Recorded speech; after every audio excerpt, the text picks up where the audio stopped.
అన్నా అన్న నా 2 కిడ్నీలు చెడిపోయాయన్నా, నాకు హార్ట్ ఆపరేషన్ జరిగిందన్నా, నాకు లివర్ కూడా బాగా చెడిపోయిందన్నా, ఒక 200 నుండి సాయం చేయండి ప్లీజ్ అన్నా, నన్ను బ్రతికించన్నా ప్లీజ్ అన్నా, 2 నెలలు వచ్చి పుణ్యం కట్టుకున్నా, నీ కాళ్ళు పట్టుకున్నా.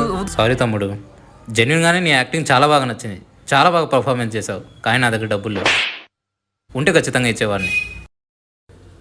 మనిషి కష్టాలు ఉన్నప్పుడు సాయం చేయాలా, అదే మనిషి జన్మ. అయితే నువ్వు ఇవ్వు. ఏం తమ్ముడు ఏమైంది? అన్నా మీరైనా సహాయం చేయండి అన్నా, ఏం తినలేదన్నా పొద్దు నుంచి, ప్లీజ్ అన్నా. అన్నా థ్యాంక్స్ అన్నా. 500 అది 300 చేంజ్ అని ఇచ్చిపోరా.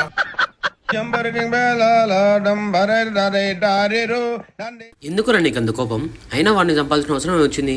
తెలుసు కదరా నాతో ఎవరైనా వద్దాం ఆడితే నాకు నచ్చదని, అందుకే చంపేసిన. ఎవరు